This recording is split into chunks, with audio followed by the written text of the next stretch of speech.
এক মায়ের পাগল ছেলে বন্ধু, মায়ের পাগল ছেলে মাকে বন্ধু অনেক লম্বা সময় 5 থেকে 6 বছর পর্যন্ত মাকে কাঁধে করে, মা অসুস্থ, মাকে কাঁধে করে বন্ধু খানায় কাবাটা তাওয়াফ করিয়েছে, মানে কোলে করে খানায় কাবাটা তাওয়াফ করানো। খানায় কাবা তাওয়াফ করানোর পরে এবার সাদিকুত তাইয়ার নামে এক আবেদ ওনাকে প্রশ্ন করলেন, আমি আমার মাকে বছরের পর বছর, আমার মায়ের খুবই শখ খানায় কাবা তাওয়াফ করবে, আমি বছরের পর বছর আমি আমার মাকে কাঁধে করে করে খানায় কাবা তাওয়াফ করিয়েছি। সাদিকুত তাইয়ার নামক আবেদকে প্রশ্ন করলেন, আপনি বলে দেন গো আমার মায়ের ঋণ খানা শোধ হইছে কিনা। এবার সাদিকুত তাইয়ার নামক আবেদ ডাক দিয়ে বললেন, বন্ধু কেমন করে বুঝাইলে বুঝবারে মায়ের কত মর্যাদা, বাবার কত মর্যাদা আল্লাহর কাছে। দেখো তাইয়ার নামক আবেদ একটা ডাক দিয়ে বলল, তুমি যদি 50,000 বছর যদি তোমার মাকে কাঁধে করে করে যদি খানায় কাবা তাওয়াফ করাও, যদি ঘুরাও, একটা রাত্রিতে নিজম রাত্রিতে মা ঘুমিয়েছিল, তুমি প্রস্রাব করেছিলে, প্রস্রাবের মধ্যে পড়েছিল মা দুঃখিনী, মায়ের স্তন চেপে ধরে তুমি দুধ পান করেছিল, এমনি করে করে 50,000 বছর যদি মাকে কাঁধে করে ঘোরাও রে, কাঁধে করে চড়াও রে, তাহলে একটা রাত্রের দুধ পানের ঋণ শোধ হবে না। আমরা কি বুঝতে পারি মায়ের কাছে আমরা কতটা ঋণী, বাবার কাছে আমরা কতটা ঋণী? আপনারা বোঝেন না, আল্লাহ বলেছেন আমার গোলামি করো। কি করো? আল্লাহর গোলামি করো, আল্লাহর সাথে কাউকে শরীক করিও না। এই যে লৌহে মাহফুজের কোরআন, আল্লাহর অমীয় বাণী, যেটাকে বলা হয় দা হোলি কোরআন, পবিত্র গ্রন্থ, এই গ্রন্থের মধ্যে আল্লাহ রাব্বুল আলামিন মা বাবার কথা তুলে ধরেছে একাধিক বন্ধু সূরার মধ্যে। সূরা আনকাবুতের মধ্যে আল্লাহ রাব্বুল আলামিন বলেছেন যে আমি আমার বান্দাদেরকে অর্ডার করেছি মা বাবার সাথে সৎ ব্যবহার করার জন্য। জোরে জোরে বলেন না সুবহানাল্লাহ, আরো জোরে বলেন না সুবহানাল্লাহ। আপনারা কি দুর্বল হয়ে পড়েছেন? আরো জোরে বলেন, প্রমাণ দেই আমি আপনাদেরকে বন্ধু। আল্লাহ রাব্বুল আলামিন কি বলেছে দেখেন, ছোট্ট করে বলছি, ওয়া ওয়াসাইনাল ইনসানা বিওয়ালিদাইহি হুসনা। আল্লাহ রাব্বুল আলামিন বলে দিয়েছে, আল্লাহর বান্দাকে অর্ডার করেছে আল্লাহ রাব্বুল আলামিন, তোমরা তোমাদের বাবা মার সাথে কি করো? উত্তম আচরণ করো, ভালো আচরণ করো, প্রেমময় আচরণ করো। সুবহানাল্লাহ বলেন। আজকে মা বাবার কথা বললে অনেক সন্তান শুনতে চায় না। এরে বরুড়া দরেশ্বরের যুবক বন্ধু, তোমরা সবাইকে আমি আমার হৃদয় থেকে বলছি, হৃদয় খুলে শোনো। জুরিস যেমন একজন আল্লাহওয়ালা ছিল, তিনি মানুষ নিয়ে আমল করতে পছন্দ করতেন না, মানুষের ভিড়ে তিনি থাকতে পছন্দ করতেন না। লোকালয় থেকে অনেক দূরে নির্জন একটা জায়গায় তিনি একটা হুজরা বানাইল। হুজরা বানাইছে, তার মানে ইবাদতের জন্য একটা কেন্দ্রবিন্দু তিনি তৈরি করেছে। তিনি আমল করতেছেন, দিন যায় রাত যায়, দিন যায় রাত যায়। একদিন তিনি হুজরার মধ্যে বন্ধ নামাজের নিয়ত বাঁধলেন। নামাজের নিয়ত বাঁধা অবস্থায় মা দুঃখিনী বাইরে চলে আসলেন, এসে ডাকি, বাবা জুরিস, বাবা গো তুমি কোথায় গো বাবা? আমি মা এসেছি তোমার সাথে দেখা করার জন্য। এখন খেয়াল করবেন, গভীর খেয়াল, জুরিস কিন্তু নামাজ পড়তেছে। কি করতেছে? সেজদার চাইতে, ইমানের পরে সেজদার চাইতে দামি আমল আর কিছু আসেনি। কপালে আল্লাহ, কপালটা আল্লাহর কুদরতি কদমে ঠেকানো, এটার চেয়ে দামি আমল আসেনি। খেয়াল করবেন বন্ধু, বুখারী শরীফের হাদিস, ছেলেটা নিয়ত করে নামাজ পড়তেছে, এদিক দিয়ে হুজরার বাহিরে থেকে এসে বন্ধু, ধরেন একটা এক্সাম্পল, হুজরা বললে অনেকে বোঝে না সাধারণ মানুষ, ধরেন ঘরের ভিতরে ছেলে নামাজ পড়ে, বাহির থেকে মা ডাকতেছে, বাবা জুরিস, আমি মা এসেছি তোমার সাথে দেখা করব। এবার জুরিস ডেকে ডেকে বলে, আল্লাহ আল্লাহ গো, আমি তো নামাজের নিয়ত বেঁধে ফেলেছি, এখন আমি কি আমার মায়ের ডাকে সাড়া দিব নাকি আমি নামাজ খানা চালিয়ে যাব? ওই সন্তান হযরত জুরিস, আল্লাহর বুজুর্গ বান্দা, সে কি করলেন? মায়ের ডাকে সাড়া দিলেন না, সাড়া না দিয়ে তিনি নামাজটাই চালিয়ে গেলেন। নামাজ শেষ হলো, নামাজ শেষ করার পরে এবার বাইরে এসে চাইয়ে দেখে মা দুঃখিনী, বন্ধু বাইরে নাই, চলে গেছে। একদিন চলে গেল, জোরে কন্না আল্লাহু আকবার। আজকের একদিন চলে গেল বন্ধু, আবার দ্বিতীয় দিন দেখেন ভাগ্যের কি নির্মম পরিহাস এবং আমাদের জন্য কত বড় শিক্ষা। আল্লাহর হাবিব এই হাদিসের অংশ বিশেষ একটা মুমিনের জন্যই যথেষ্ট, আর বেশি ওয়াজের দরকার নাই বন্ধু। এবার কি করলেন হযরতে জুরিজ, আবার দ্বিতীয় দিন তিনি আবার নামাজরত অবস্থায়, নামাজ চলাকালীন মা দুঃখিনী আসলো। মা দুঃখিনী এসে ডেকে ডেকে বললেন, বাবা বাবা গো, আমি আজকে এসেছি তোমার সাথে একটু দেখা করবো গো বাবা, তুমি আমাকে একটু দেখা দাও। এবার আজকেও জুরিজ মনে মনে ভাবে আগের মতো, মনিব ও আমার মাওলা, আমি আজকেও তো নামাজরত অবস্থায়, আমি কি নামাজ চালিয়ে যাব নাকি আমার মায়ের ডাকে আমি সাড়া দিব? আজকেও ছেলেটা মায়ের ডাকে সাড়া দিলেন না, চিন্তা করতেছেন আমি আগে নামাজটা শেষ করে ফেলি। নামাজ যখন শেষ হয়ে গেল বন্ধু, দ্বিতীয় দিন বাইরে এসে চাইয়া দেখে আজকে তো মা নাই। মা আজকেও চলে গেছে। 2 দিন পার হয়ে গেল বন্ধু, তৃতীয় দিন আবার আসলো। তৃতীয় দিন আবার আসার পরে চাইয়া দেখে হযরত জুরিজ আজকেও বন্ধু নামাজরত অবস্থায়। মা বারবার ডাকে, বাবা বাবা গো, এক এক করে 2 দিন তোমার কাছে আসলাম গো বাবা, দেখা হলো না, আজকে এসেছি বাবা আমি তোমার সাথে দেখা করবো। আজকে হযরত জুরিজ তিনি বলতেছে, আমি আজকেও তো নামাজরত অবস্থায়, আমি কি নামাজ চালিয়ে যাব গো নাকি আমি আমার মায়ের ডাকে সাড়া দিব? ওই 2 দিনের মতো আজকেও তিনি চিন্তা করলেন, আমি আজকেও সাড়া দিব না, নামাজটা শেষ করে মায়ের ডাকে সাড়া দিব বন্ধু। হাদিস শরীফ প্রমাণ করেছে, এক এক করে 3 দিন পার হয়ে গেল, ছেলেটা নামাজরত অবস্থায় মায়ের ডাকে সাড়া দিল না, মায়ের সাথে দেখা করলো না। তৃতীয় দিন নামাজ শেষ করার পরে বাইরে এসে চাইয়ে দেখে আজকেও মা নাই। মা এক এক করে 3 দিন আসলো, ছেলেটা দেখা দিল না। যাওয়ার সময় মা আল্লাহর কাছে দরখাস্ত দিয়ে গেল, মনিব আমি এক এক করে 3 দিন ছেলেটার সাথে দেখা করতে আসলাম, ছেলেটা আমায় দেখা দিল না, আমি মা আজকে তোমার কাছে দরখাস্ত দিয়ে গেলাম, তাকে বেশ্যা মহিলার মুখ না দেখাইয়া মরণ দিও না। জোরে জোরে বলেন নাউজুবিল্লাহ।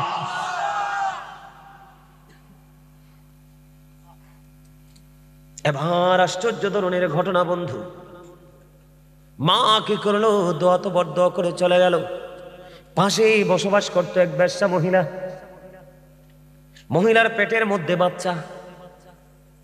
ধীরে ধীরে ওই বেশ্যা মহিলার গর্ভ থেকে সন্তান প্রসব করলো। করার পরে মানুষ তাকে প্রশ্ন করলো, তুমি এই সন্তান তুমি কোত্থেকে নিয়ে এসেছো? বন্ধু আফসোস লাগে রে, এই পৃথিবীর সন্তান, ও বন্ধু এই পৃথিবীর সন্তানগুলোর কি অবস্থা হবে রে। বেশ্যা মহিলার যখন সন্তান পৃথিবীতে আসলো, মানুষ তাকে প্রশ্ন করতে লাগলো, তুমি সন্তান তুমি কোত্থেকে নিয়ে এসেছ? এবার এই বেশ্যা মহিলা একটা ডাক দিয়ে বলল, এই সন্তান আমি এনেছি ওই জুরিজ থেকে। জোরে জোরে বলেন না নাউজুবিল্লাহ। একবার বলেন আল্লাহু আকবার। আল্লাহর দোয়া মায়ের দোয়া আল্লাহ কবুল করছিনি। এবার দেখেন ছেলেটার পাওয়ার বোঝানোর জন্য, এত পাওয়ারফুল সন্তান হওয়ার পরেও মায়ের অভিশাপ দিতে লাগতে দেরি হয় নাই। অথচ এই সরল মনা জুরিজ, আল্লাহওয়ালা জুরিজ, ও বন্ধু তাকে একজন সুফি বা সাধক আমি বলতে পারি, ওই জুরিজ এই সম্পর্কে কিছুই জানে না। সরল মনা জুরিজ যখন শুনতে পাইল এই বাচ্চাটা বেশ্যা মহিলার গর্ভে জুরিজ থেকে এসেছে, বন্ধু তৎকালীন সময়ে মানুষগুলো পাগল পারা হয়ে গেল, পাগল দেওয়ানা হয়ে গেল বন্ধু। এবার জুরিজের কাছে চলে আসলো, জুরিজের হুজরাটা ভেঙে ফেললো, জুরিজকে প্রহার করা শুরু করলো, তাকে হুজরা ভেঙে টেনে হেসড়ে তার হুজরা থেকে বের করা হলো। আর জরল মনা জুরিজ ডেকে ডেকে বলে, বন্ধু তোমরা আমাকে বলো না আমি কি অপরাধ করেছি? কয় তোমার অপরাধ হলো ওই বেশ্যা মহিলার সাথে তুমি অবৈধ মেলামেশা করে বেশ্যা মহিলাকে তুমি গর্ভে সন্তান দিয়েছো। এবার আল্লাহওয়ালা জুরিজ, এবার দেখেন আমি সন্তান, তোমরা ভাই বাবা, আমি তোমাদেরকে বুঝাচ্ছি। সন্তানটার এত বড় বুজুর্গ ছিল, এত পাওয়ারফুল ছিল সন্তানটা, এত বড় বুজুর্গ ছিল। এবার সরল মনা জুরিজ বন্ধু নামাজ পড়লেন। নামাজ পড়ার পরে এবার তিনি ডাক দিয়ে বললেন, এ বাচ্চাটাকে আমার কাছে নিয়ে আসো। অসংখ্য মানুষ ওই জুরিজের এই সিমটম দেখার জন্য চলে আসলো, জুরিজ যে অপকর্ম করেছে সেটার অবনতি দেখার জন্য আসলো। মানুষগুলো বন্ধু পলকিন দৃষ্টি দিয়ে তাকিয়ে আছে। এবার জুরিজ বন্ধু নামাজটা শেষ করলো। নামাজ শেষ করার পরে বলল, বাচ্চাটাকে আমার কাছে নিয়ে আসো। বাচ্চাটাকে যখন তার কাছে নিয়ে আসা হলো, এবার জুরিজের বরকতময় হাত ওই বাচ্চাটার পেটটার উপর রেখে বাচ্চাটাকে একটা ডাক দিয়ে বলল, বাবু বাবু বলো না তোমার বাবা কে? এবার বন্ধু ছোট্ট মাসুম বাচ্চা, নজওয়ান নবজাত শিশু, এবার ওই শিশুর অটোমেটিক্যালি জবান খুলে গেল। ও বন্ধু, যেমনি জবান খুলে গিয়েছিল ঈসা রুহুল্লাহর, সুবহানাল্লাহ বলেন না, তেমনি ভাবে ওই অবলা ছোট্ট শিশুটার জবান খুলে গেল। এবার ওই ছোট্ট শিশু জুরিদের হাত পেটটার উপর রাখতে দেরি ছোট্ট শিশু ডাক দিয়ে বলল, ওই রাখাল আমার বাবা। জোরে জোরে বলেন না সুবহানাল্লাহ, একবার পড়েন আল্লাহু আকবার। এখান থেকে কিছু বুঝতে পারছেন নি আপনারা? জুরিজের পাওয়ার আসেনি, মর্যাদা আসেনি। যার মর্যাদাকে বৃদ্ধি করার জন্য ছোট্ট বাচ্চার জবান দ্বারা প্রমাণ করে দেয় আমার আল্লাহ কতটা আল্লাহর প্রিয় বান্দা। কিন্তু মা যে দোয়া তোর করে দিল, 3 দিন করে দেখা করতে আসলাম, দেখা দিলা না।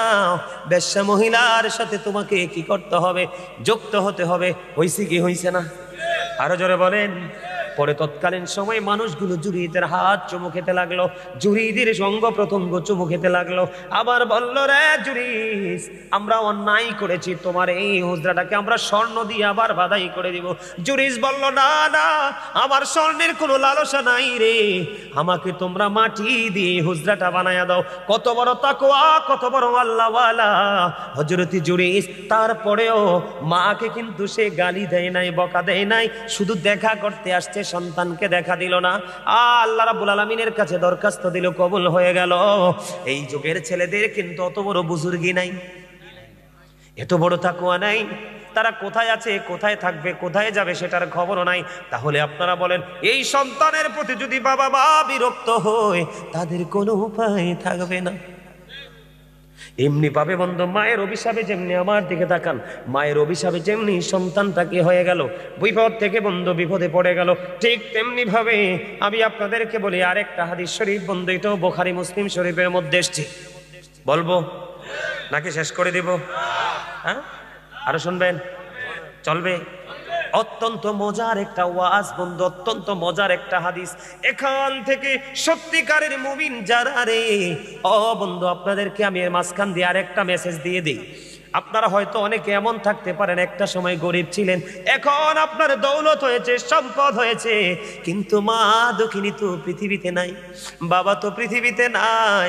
এখন আপনি মনে মনে চিন্তা করেন, হুজুর আমার বাবা মা পৃথিবীতে যখন ছিল গো, আমার তো দৌলত ছিল না, এখন মা বাবা তো পৃথিবী থেকে চলে গেল, আমাকে আল্লাহ দৌলত দিয়েছে, আমি তো বাবা মাকে ভালোবাসতে পারি না, আমি আমার মা বাবাকে ভালোবাসতে চাই।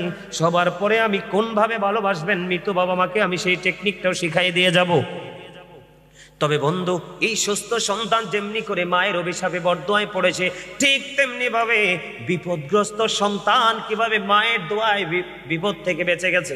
বুখারী এবং মুসলিম শরীফ থেকে একটা হাদিস শরীফ, বনি ইসরাইলের 3 জন লোক, আমার দিকে তাকান, আমি রাবির নামটা বললাম না, বনি ইসরাইলের 3 জন লোক বন্ধু, তারা ভ্রমণে বের হলো, সফরে বের হলো।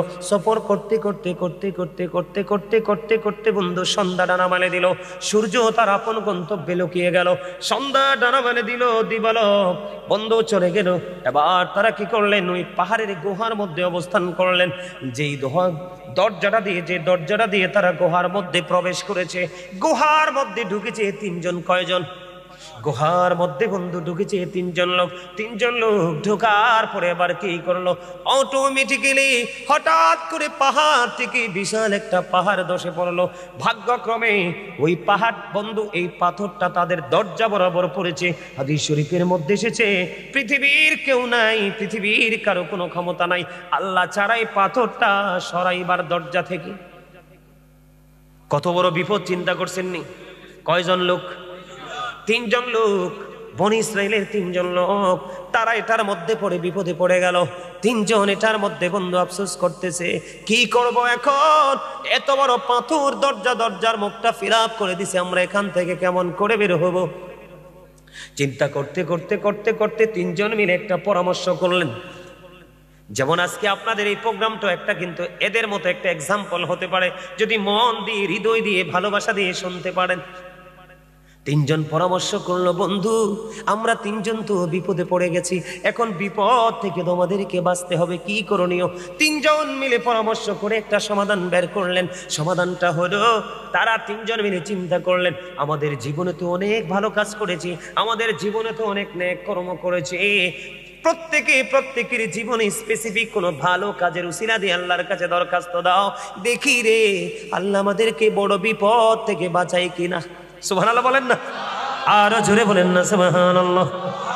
সুবহানাল্লাহ আলহামদুলিল্লাহ লা ইলাহা ইল্লাল্লাহ, সুবহানাল্লাহ আলহামদুলিল্লাহ লা ইলাহা ইল্লাল্লাহ, লা ইলাহা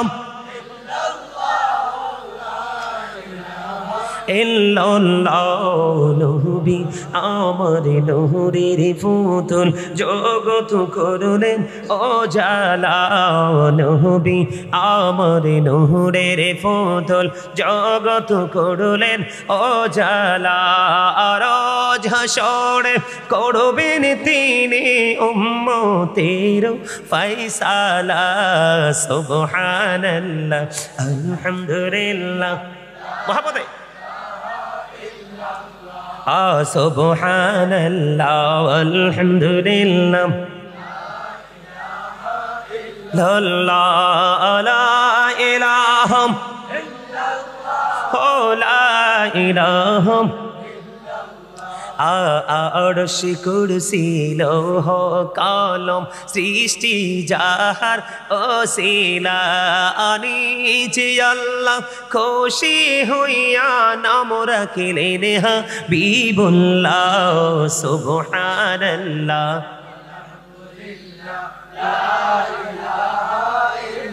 লা ইলাহা ইল্লাল্লাহ মুহাম্মাদুর রাসূলুল্লাহ সাল্লাল্লাহু আলাইহি ওয়াসাল্লাম। আমি আপনাদেরকে একটু হালকা একটু বন্ধু নাস্তা দিয়েছি। কে দিয়েছি? আলোচনার সময় অনুযায়ী এটা আপনাদের লাঞ্চ টাইম। কারণ সকালে শুরু হয়েছে, তার মানে বিকাল থেকে শুরু হয়েছে, রাত্র 12টা পার হয়ে গেছে, তার মানে 100% এটা আপনাদের যারা জান্নাতের বাগানের মেহমান তাদের জন্য লাঞ্চ টাইম। এই জন্য আপনাদেরকে হালকা করে একটু লাঞ্চ করিয়ে নিলাম। হুজুর এটা আবার কেমন ধরনের ব্যবহার, এটা আবার কেমন ধরনের কথা?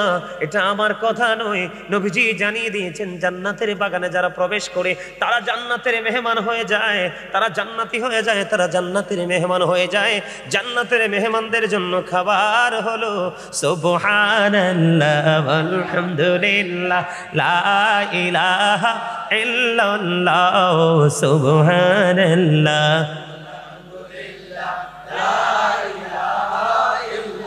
লা ইলাহা ইল্লাল্লাহ, লা ইলাহা লা ইলাহা ইল্লাল্লাহ মুহাম্মাদুর রাসূলুল্লাহ সাল্লাল্লাহু আলাইহি ওয়াসাল্লাম। ও বন্ধু, এই নাস্তার স্বাদ হলো ব্যতিক্রম। পৃথিবীর বুকে দুপুরবেলা যে লাঞ্চ আমরা করি প্রতিদিন, ওই লাঞ্চ থেকে আসে দেহের প্রশান্তি। আর মাহফিলে আপনাদেরকে যে লাঞ্চ আমি করিয়েছি, ওই লাঞ্চ থেকে আসে আপনার রুহের প্রশান্তি। দুই ধরনের খাবার লাগে মুমিনের প্রতিদিন। একটা হলো পৃথিবী থেকে খুঁজে বের করা হয়, পৃথিবী থেকে খাওয়া হয়, এটা হলো মুমিনের দেহের খোরাক। আর এই সমস্ত বাগান থেকে যেটা সংগ্রহ করা হয়, এটা হলো মুমিনের জন্য রুহের খোরাক। বন্ধুরি আমার, বলতেছিলাম মনে আসেনি আপনাদের? তিনজন লোক পরামর্শ তাদের ফাইনাল হয়ে গেল। এর মধ্যে বন্ধু একজন সিদ্ধান্ত করলো, আমার জীবনে এমন একটা কর্ম আমি করেছিলাম যেটা একমাত্র আল্লাহ রাব্বুল আলামিনকে পাওয়ার আশায়। কর্মটা হলো কি একটুখানি বলে দেই, না হয় বুঝবেন না। প্রথম যিনি তার উসিলাটা আল্লাহর দরবারে তুলে ধরেছে, আল্লাহ কিন্তু বলেছে ইয়া আইয়ুহাল্লাযীনা আমানুত্তাকুল্লাহা ওয়াবতাগু ইলাইহিল উসিলা। আল্লাহ বলেছেন ইমানদারগণ তোমরা আমাকে ভয় করো, আর ভয় করার পরে তোমরা উসিলা তালাশ করো। হুজুর উসিলাটা কি? ওয়াকুনু মা'আস সাদিকিন, ট্রুথফুল ম্যান, সত্যবাদী লোক, তার মানে হক্কানি আলেম এবং হক্কানি আল্লাহর ওলিরা। তোমরা তাদের সাথে যখন যুক্ত হয়ে যাবে রে, তখনই তোমাদের ধাপ একটার পর একটা সামনের দিকে অগ্রসর হতে থাকবে। প্রথম যিনি আল্লাহর দরবারে উসিলাটা দাঁড় করালেন, আল্লাহ রাব্বুল আলামিনকে একটা ডাক দিয়ে বললেন তিনি মনিব, ওই দিন যে আমি কাজটা করেছিলাম এটা শুধু তোমার সন্তুষ্টির জন্য করেছিলাম। কাজটা কি বন্ধু? ওই লোকটা হলো একজন কাঠুরিয়া। প্রতিদিন সকালবেলা তিনি যাইতেন কাঠ কাটার জন্য বাগানে, বাগান থেকে কাঠ কাটা শেষ করে এসে বন্ধু তিনি কি করতেন, ওনার বাড়িতে একটা দুধের প্রাণী ছিল, দুধ দহন করত। তিনি কি করতেন, কাঠ কেটে সেই কাঠগুলো রেখে দিয়ে আগে তিনি দুধ দহন করতেন। দুধ দহন করে করে কাউকে আগে খাওয়াইতেন না। ওনার বিবি ছিল, সন্তান ছিল, বিবিকেও দিতেন না, সন্তানকেও দিতেন না। বিবি, বিবি রে, ও আমার সন্তান, তোমাদের আদরও আমার কাছে কম না, কিন্তু তোমাদের আদরের চাইতে সবচেয়ে বড় আদর হলো আমার মা বাবা। সন্তান বাবা মার জীবন থেকে যদি একটা চলে যায়, আল্লাহ চাইলে 70 বছর, 50 বছর, 60 বছর আর একটা আসে, কিন্তু মা বাবা এমন অমূল্য সম্পদ রে, এটা জীবন থেকে একবার হারাই গেলে আর আসে না বন্ধু, আর ফিরে দেখা যায় না রে। কত মুরব্বীর চেহারা দেখা যায়, কিন্তু বাবাকে কারো মাঝে খুঁজে পাওয়া যায় না। আত্মীয় স্বজন কত বৃদ্ধা আমরা দেখতে পাই রে, মায়ের প্রতিচ্ছবি কতজনের মাঝে আমরা খুঁজে পাই, কিন্তু মা তো নাই, চিরদিনের জন্য চলে গেছে অচিন দেশে।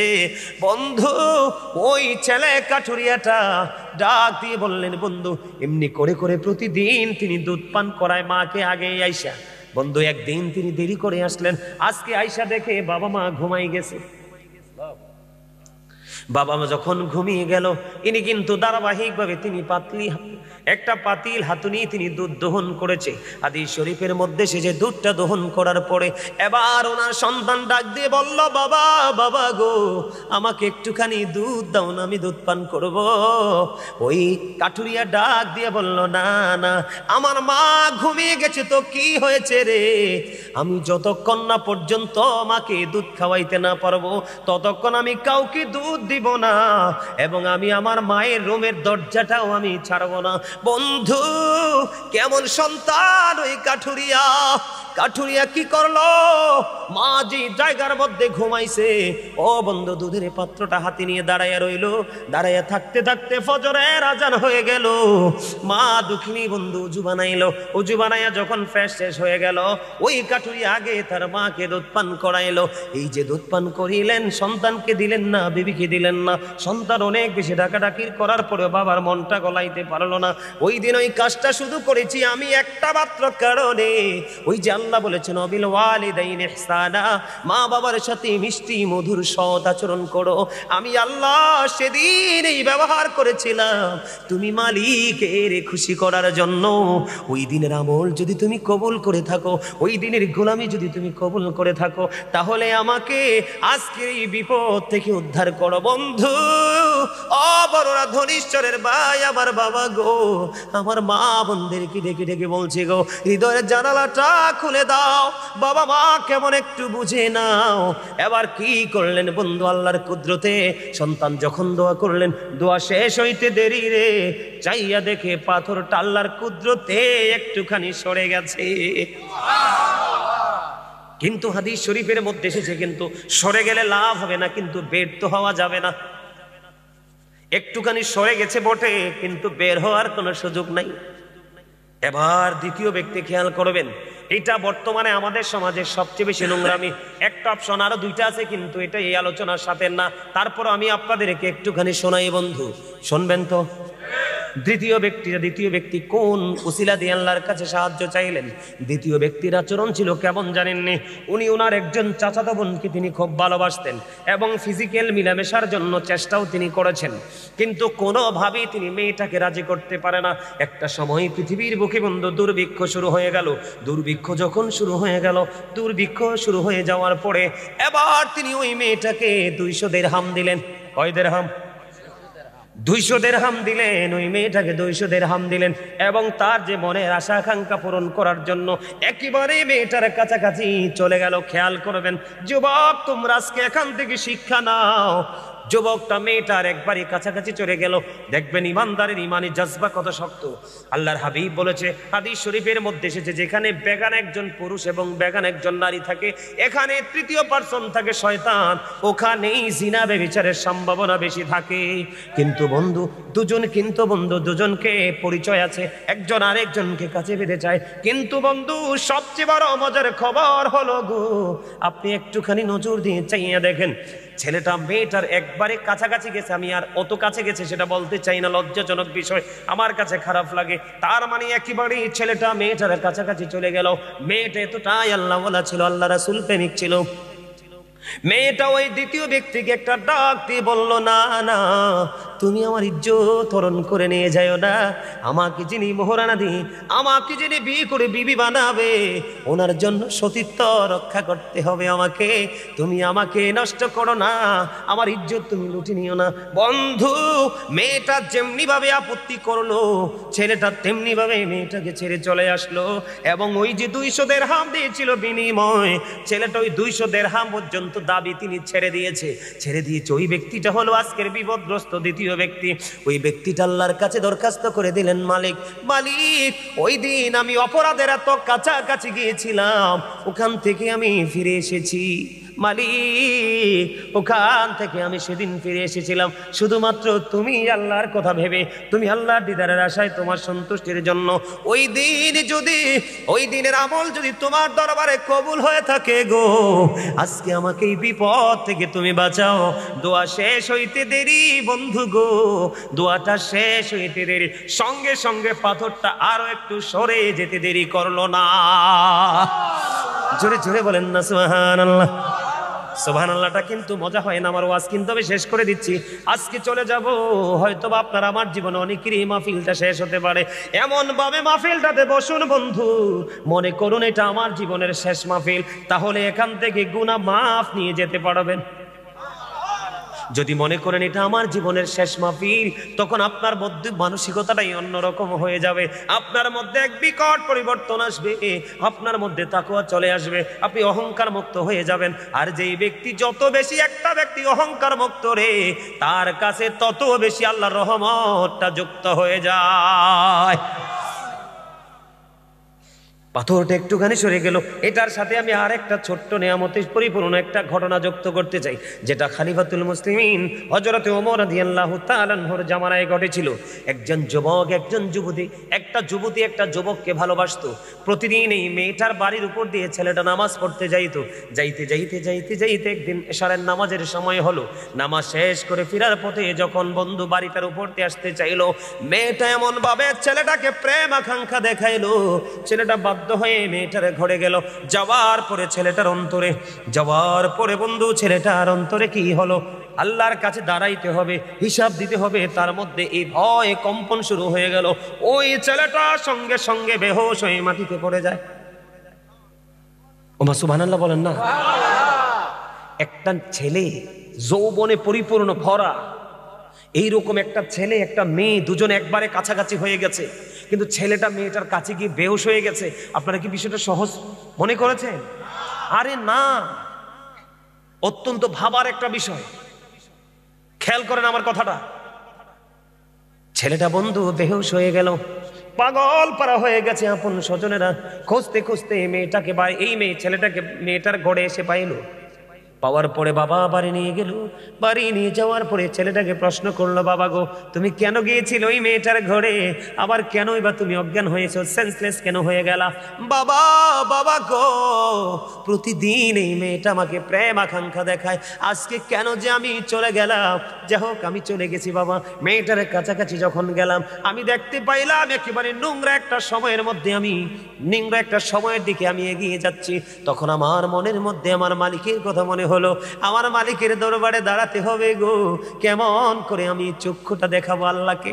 এই ভয়, এই চিন্তায় আমার মধ্যে একটা আলাদা একটা অনুভূতি চলে আসলো, আমি বেহুশ হয়ে গেছি গো বাবা। এই কথা বলার পরে ছেলেটা পুরো বিস্তারিত বন্ধু ঘটনাটা বলে ফেললো। বলার পরে আবার পুনরায় সঙ্গে সঙ্গে সে বেহুশ হয়ে যায়। আর এই বেহুশের সবার সামনে তাৎক্ষণিকভাবে সে মারা যায়। ইন্না লিল্লাহি ওয়া ইন্না ইলাইহি রাজিউন। ছেলেটা বেহুশ হয়ে গেল এবং ইন্তেকাল করলো। ইন্তেকাল করার পরে তার কাফন দাফন সবকিছু হয়ে গেল। হওয়ার পরে হযরতে ওমর রাদিয়াল্লাহু তাআলা আনহুকে জানানো হলো। ওমর রাদিয়াল্লাহু তাআলা আনহু কবর পেয়ে চলে আসলেন। চলে আসার পরে বন্ধু এই ছেলেটার কবরের পাড়ে চলে গেলেন।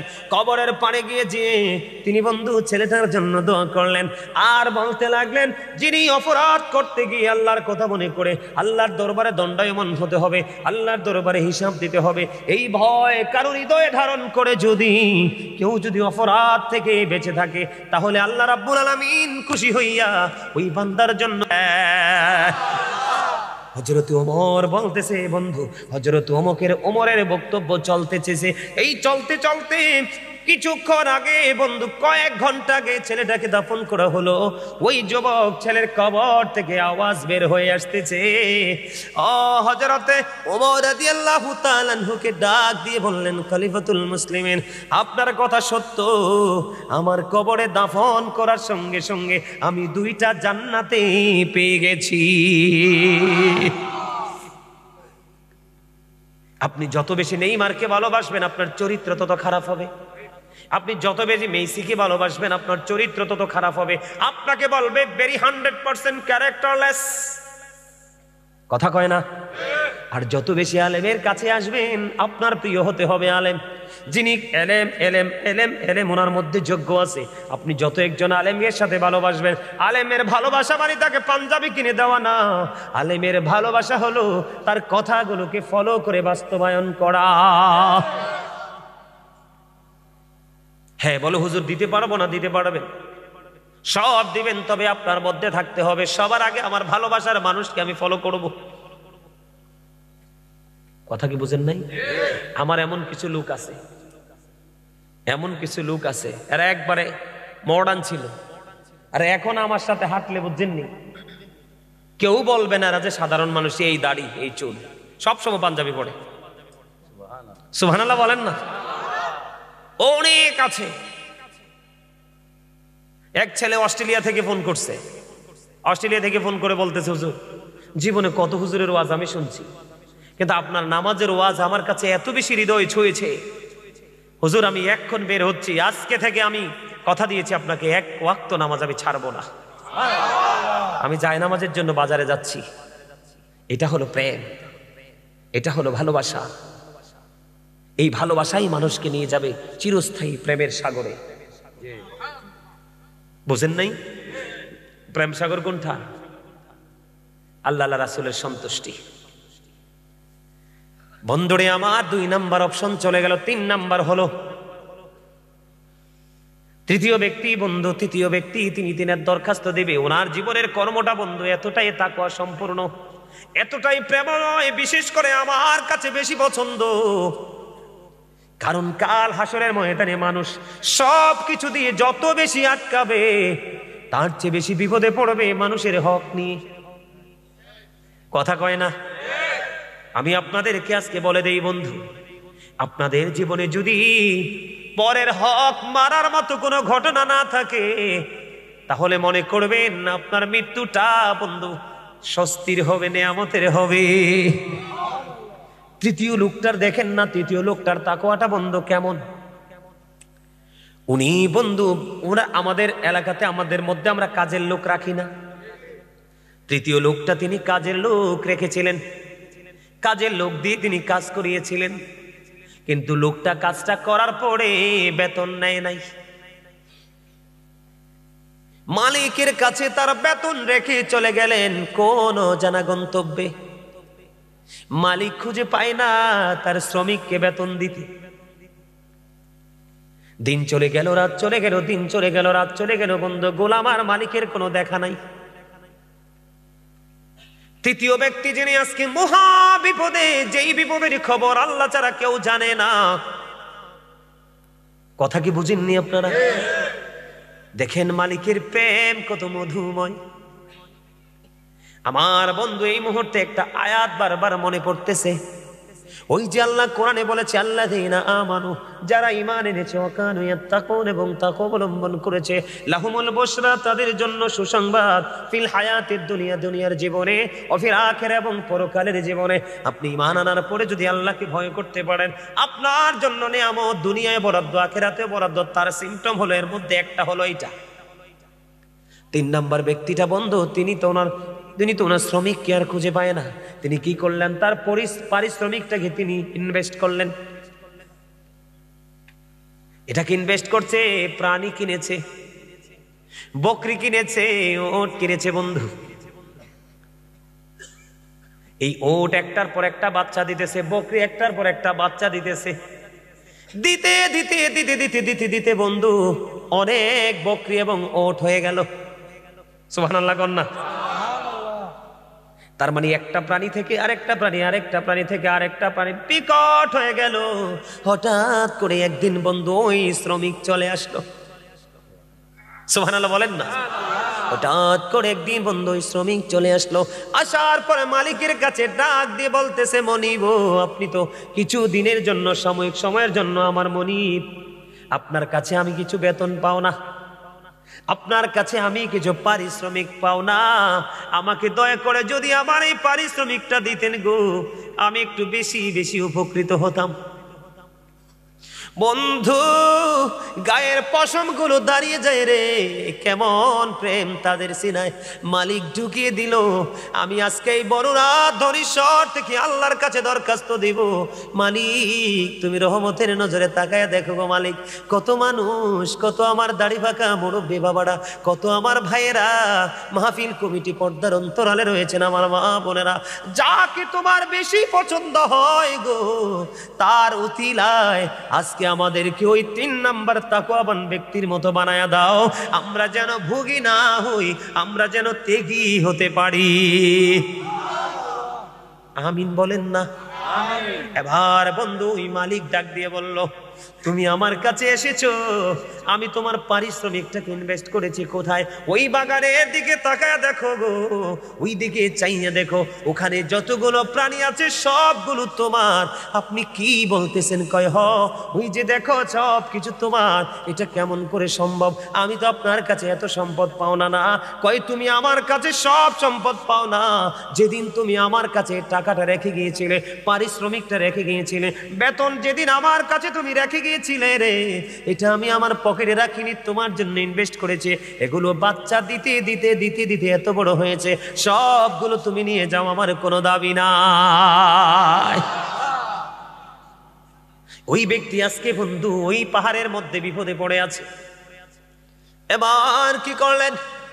আল্লাহর দরবারে দরখাস্ত করে দিলেন, মালিক ওই যে আমার এই গোলামি শুধু পৃথিবীর কাউকে খুশি করার জন্য নয়, আমি যা করেছিলাম তোমাকে খুশি করার জন্য, ওইটা যদি তুমি কবুল করে থাকো গো, আজকে আমাকে বিপদ থেকে বাঁচাও না গো মালিক।